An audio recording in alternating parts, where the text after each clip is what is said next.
2026 yilgi Renault Duster.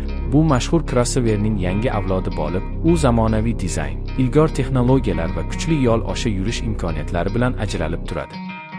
Yangi model Renault kompaniyasining TIMF platformasida yaratilgan bo'lib, bu platforma mashinaga eng so'nggi xavfsizlik tizimlari va qulayliklarni taqdim etadi. Tashqi ko'rinish yanada sportchi va jozibador bo'lib, LED faralar, keng radiator panjarasi va dinamik chiziqlar avtomobilga kuchli xarakter bag'ishlaydi.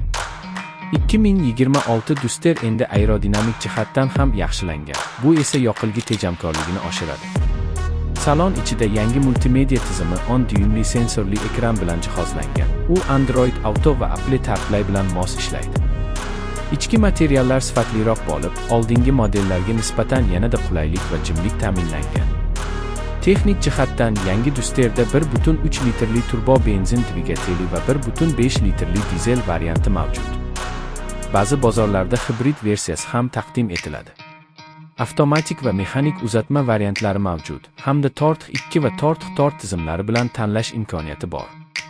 Xavfsizlik bo'yicha avtomobil adaptiv kruz nazorati, yo'l chizigidan chiqish ogohlantirishi, to'qnashuvni oldini olish tizimi va 360 kamera bilan ta'minlangan. Narxlar bozorlarga qarab farq qiladi, ammo Renault Duster 2026 A sinfidagi eng maqbul narx va sifat nisbatiga ega model bo'lib qolmoqda. Bu mashina shahar haydovchilari uchun ham, tog'li yo'llarda yurishni yoqtiradiganlar uchun ham ideal tanlovdir. Bu yangi Duster ishonchlilik, qulaylik va soddalikni o'zida mujassam etgan crossover bo'lib, 2026 yilda ham Renault brendining eng mashhur modellari qatorida qolishi aniq.